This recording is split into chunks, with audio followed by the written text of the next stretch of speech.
दोस्तों, इस दुनिया में प्रत्येक मनुष्य आत्मा विशेष है और सभी को ईश्वर ने एक दूसरे से अलग और एक दूसरे से बढ़िया बनाया है। फिर भी उस ईश्वर की रचना को ना समझ हम अपनी मनमानी करते हैं, जिस कारण हमें ईर्ष्या, द्वेष और नफरत की फीलिंग आती है। लेकिन ईश्वर कहते हैं, अपने आप को पहचानो, तुमसे बेहतर और कोई नहीं, क्योंकि ईश्वर ने तुम्हें बनाया है और वह सर्वश्रेष्ठ मूर्तिकार है तथा तुम उसके बच्चे हो। तो नमस्कार दोस्तों, ओम शांति। आप सभी का इस चैनल पे स्वागत है और फिर से दिल को झकझोर देने वाली एक कहानी मैं आपके लिए लाया हूँ। तो चलिए शुरू करते हैं। ये कहानी उस आदमी की है जो एक छोटे से गांव में रहता है तथा पास के ही पहाड़ पर पत्थर तोड़ने का काम करता है। उसकी ज़िंदगी खुशी खुशी चल रही थी, क्योंकि वह दिन भर पत्थर तोड़ता, जिसके बदले कुछ पैसे उसे मिल जाते और वह अपने परिवार का गुजारा कर पाता। एक दिन की बात है, वह अपना काम खत्म कर घर की तरफ लौट रहा था। तभी रास्ते में उसे ख्याल आता है कि यह भी कोई ज़िंदगी है। सुबह से शाम तक मैं काम करता हूँ और उसके बदले मुझे थोड़े से पैसे मिल जाते हैं, जिससे मुश्किल से मेरे और मेरे परिवार का गुजारा हो पाता है। काश कुछ ऐसा हो जाता कि मुझे अलौकिक शक्ति प्राप्त हो जाती और मैं जो चाहता वह मुझे मिल जाता। इसी सोच में वह अपने घर को जाता है और खाना खाता है, लेकिन उसकी सोच उस दिव्य अलौकिक शक्ति के बारे में ही सोचता रहता है। इसी सोच में वह अपने बिस्तर पर जाकर लेट जाता है। थोड़ी देर में जब उसे नींद आ जाती है तो वह देखता है कि रोज़ की तरह वह अपना काम खत्म करके घर की तरफ लौट रहा है।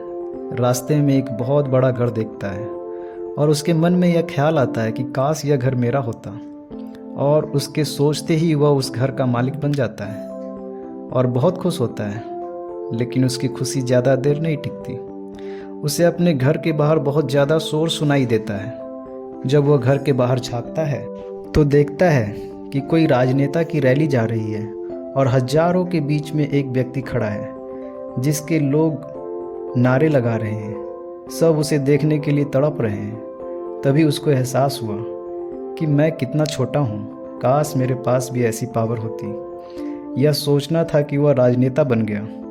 अब उसकी खुशी का ठिकाना नहीं था, क्योंकि उसके आसपास हजारों लोगों की भीड़ थी। सब उसको देखने के लिए तड़प रहे थे। लेकिन उसकी यह खुशी भी ज़्यादा देर टिक नहीं पाई। उस राजनेता को धूप में रहने की आदत नहीं थी।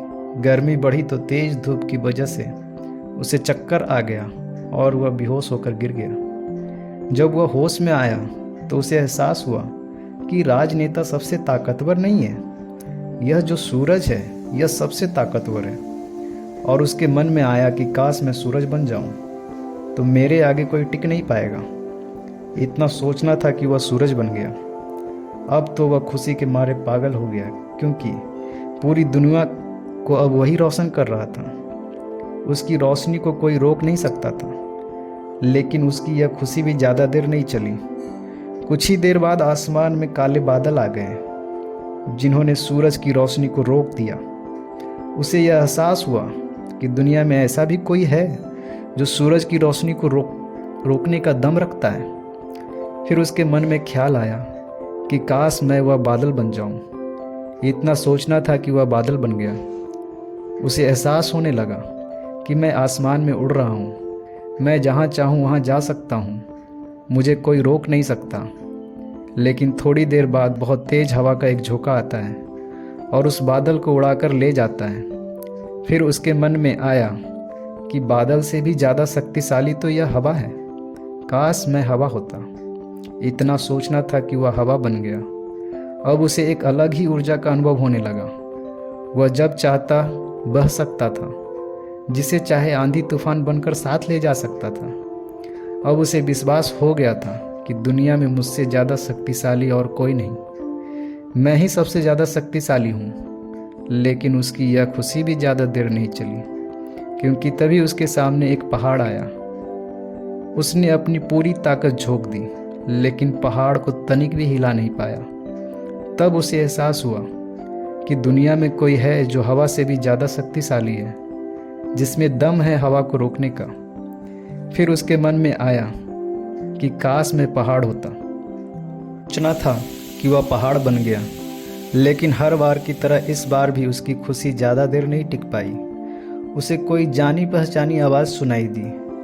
साथ ही उसे दर्द होने लगा, जैसे कि कोई है जो इसको तोड़ रहा है, उसको मार रहा है। तो दर्द से वह चीखने लगा और उसके मन में आया कि काश मैं वह बन जाऊं जो पहाड़ को तोड़ने का दम रखता है। लेकिन इस बार उसकी यह ख्वाहिश पूरी नहीं हो पाई। वह चीखने चिल्लाने लगा। उसने पूरी जान लगा दी, लेकिन इस बार वह बन नहीं पाया। उसका दर्द बढ़ता ही चला गया। दर्द की वजह से उसे अचानक उसकी नींद खुली और सामने दीवार में लगे शीशे को देखा और उसको समझ आया कि सामने में सपने में मैं वह क्यों नहीं बन पा रहा था जो मैं बनना चाहता था, क्योंकि असलियत में मैं वही हूँ। तो दोस्तों, जो भी आप हैं अपने में सर्वश्रेष्ठ हैं, उसे कम ना समझें। सपने में नहीं, हकीकत में जिएं और ईश्वर ने जो दिया है उसे स्वीकार कर जीवन में आगे बढ़ते रहें। धन्यवाद दोस्तों।